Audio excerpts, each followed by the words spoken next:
Vietnam bermula setelah Perang Dunia II ketika Vietnam yang saat itu merupakan koloni Prancis mulai memperjuangkan kemerdekaannya. Vietnam mendeklarasikan kemerdekaannya pada tahun 1945 di bawah kepemimpinan Ho Chi Minh. Namun, Prancis berusaha untuk merebut kembali kontrol atas wilayah tersebut, yang memicu Perang Indochina pertama antara pasukan Prancis dan Viet Minh.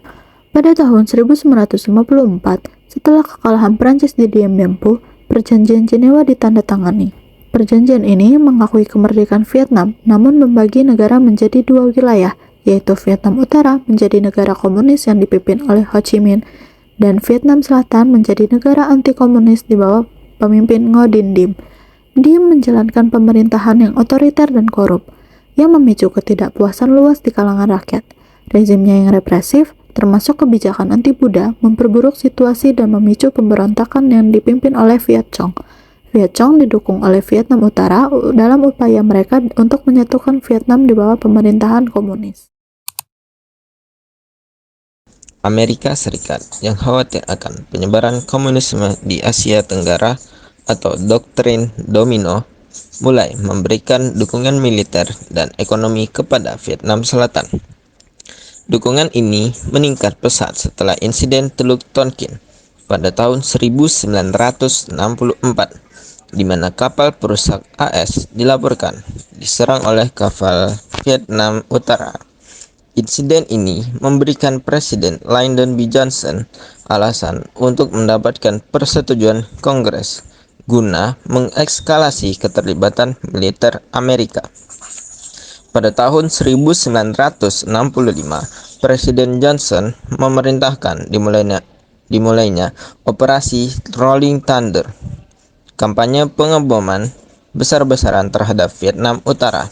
Pasukan darat AS juga mulai dikirim ke Vietnam Selatan untuk mendukung upaya melawan Viet Cong dan pasukan Vietnam Utara. Jumlah pasukan Amerika di Vietnam meningkat drastis selama periode ini, mencapai puncaknya dengan lebih dari 500.000 tentara pada tahun 1965. Namun, taktik perang gerilya yang digunakan oleh Viet Cong termasuk penyergapan, sabotase, dan serangan mendadak membuat pasukan Amerika dan Vietnam Selatan kesulitan. Medan yang sulit seperti hutan lebat dan terowongan bawah tanah memberikan keuntungan besar bagi gerilyawan komunis.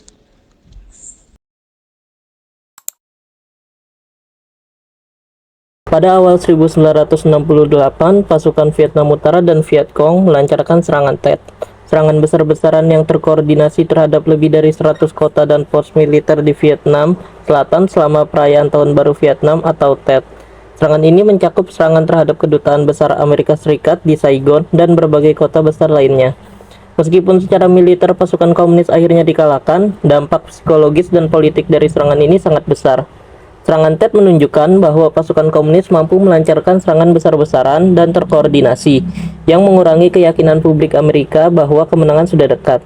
Liputan media yang intensif tentang perang dan kerugian besar yang diderita oleh pasukan Amerika menimbulkan protes besar-besaran di Amerika Serikat dan meningkatnya tekanan pada pemerintah untuk mengakhiri keterlibatan dalam perang.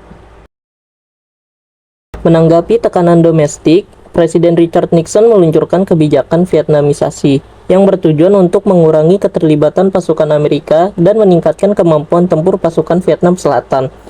Jumlah pasukan Amerika di Vietnam mulai dikurangi secara bertahap, sementara pasukan Vietnam Selatan dilatih dan dipersenjatai untuk mengambil alih peran utama dalam pertempuran. Kemudian pada tahun 1973, setelah serangkaian negosiasi yang panjang, Perjanjian Paris ditandatangani. Perjanjian ini menetapkan gencatan senjata, penarikan pasukan Amerika dari Vietnam, dan penukaran tawanan perang. Meskipun demikian, pertempuran antara pasukan Vietnam Utara dan Selatan tetap berlanjut.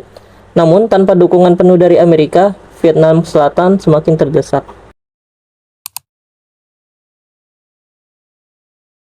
Pada awal 1975, pasukan Vietnam Utara melancarkan serangan besar-besaran yang dikenal sebagai serangan musim semi.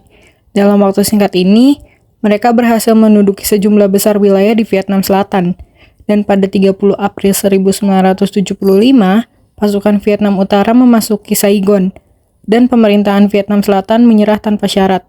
Kejatuhan Saigon ini menandai berakhirnya Perang Vietnam dan penyatuan kembali Vietnam di bawah pemerintahan komunis.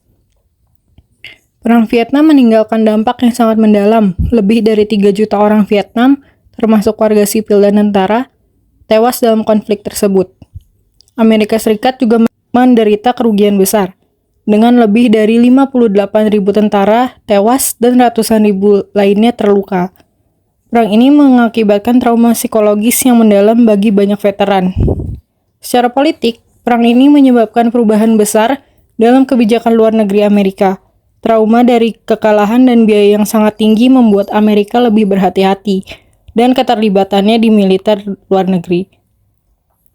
Di Vietnam, kemenangan komunis membawa era baru pemerintahan satu partai yang bertahan hingga hari ini.